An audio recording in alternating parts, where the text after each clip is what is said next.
Doctor Yunus sir, ওনার একটা কলের মাধ্যমে ওরা আজকে মুক্তি পেয়েছে 57 জন বাংলাদেশি। তাহলে ডক্টর ইউনূসকে আমি সেলুট জানাই, আমার পক্ষ থেকে আমি সেলুট জানাইলাম। আমাদের দেশের যে 57 জন মানে ছাত্র আন্দোলনে আবুধাবিতে ওইখানের প্রশাসন আমাদের যে বাঙালি লোকজনকে ধরে নেওয়া হয়েছে জেলে, ওদেরকে তো যাবজ্জীবন দিয়েছিল।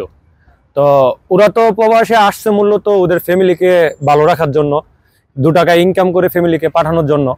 তো ওরা যখন মানে যাবজ্জীবন জেল হয়েছে ওদের, তখন ওদের ফ্যামিলি তো ভেঙে পড়ছে, ঠিক আছে। আর ওরা কখনো বের হইতে পারবো কিনা ওইটা ওরা যখন খবরটা জানছে তখন ওদের কাছেও অনেক খারাপ লাগছে।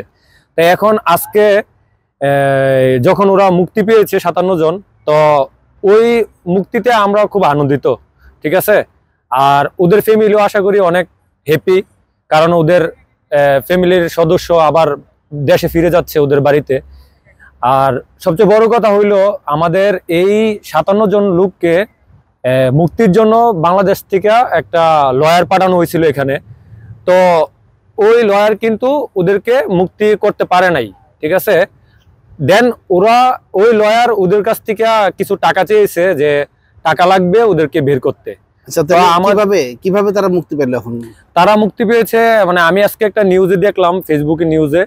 তো আমাদের দুবাই আবার একটা পেজ আছে খালিজ নিউজ, ঠিক আছে। এখানে দুবাইয়ের প্রতিটা নিউজ মানে এখানে পাওয়া যায়, ঠিক আছে। তো আমি একটা নিউজ দেখলাম আজকে, যে ওই লয়ার যে আসছে ওনারা টাকা চাইছে ওই প্রতিটা লোক থেকে, যে একটা অ্যামাউন্ট দিতে হবে, তাহলে ওদেরকে মুক্তি করবে, ঠিক আছে। এখন আজকে আমি একটা নিউজে দেখলাম যে আমাদের প্রধান উপদেষ্টা যে ডক্টর ইউনূস স্যার, ওনার একটা কলের মাধ্যমে ওরা আজকে মুক্তি পেয়েছে 57 জন বাংলাদেশি।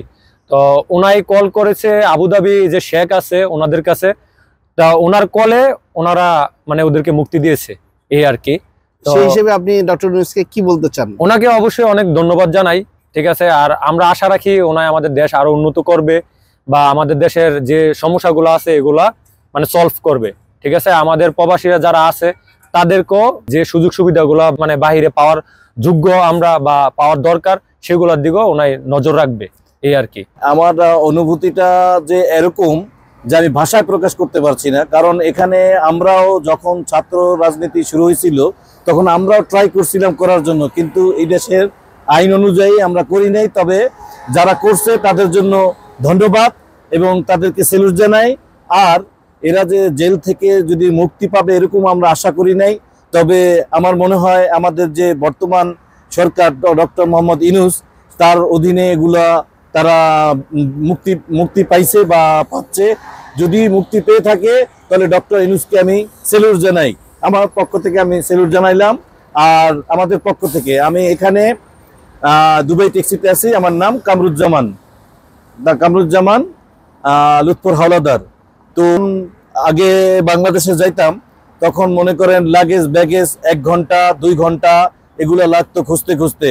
তারপর ওখানের কর্মচারীরা আসতো, বলতো কি ভাই কিছু টাকা দেন, লাগেজটা আপনার খুঁজে দেই। আর এখন যদি এয়ারপোর্টে মনে করেন লাগেজ ব্যাগেজটা তাড়াতাড়ি পাই, এটা কার জন্য পাইতেছি? এটা আমাদেরই জানা আছে, মনে হয় ডক্টর মোহাম্মদ ইউনূসের জন্য পাচ্ছি। এবং আগে এয়ারপোর্টে আমরা বিভিন্ন এয়ারপোর্টে যাইতাম, দেখতাম যে টেলিফোন ওয়াইফাই এগুলা ফ্রি, কিন্তু আমরা রেমিটেন্স যোদ্ধা, এখান থেকে টাকা পয়সা পাঠাই, কিন্তু আমাদের ওই সুযোগ সুবিধাটা আগে ছিল না। ছাত্র আন্দোলনের এসে রাজনীতিতে দুবাইতে, এইটা সম্পর্কে আপনার অনুভূতিটা বলেন। এর জন্য আমরা তো অনেক খুশি, কারণ সরকার নিজে পদক্ষেপ নিয়ে আমাদের যারা ভাইরা অ্যারেস্ট হয়েছিল, জেল খাটছে, তাদেরকে সরকার বের করেছে, এই জন্য আমরা অনেক খুশি।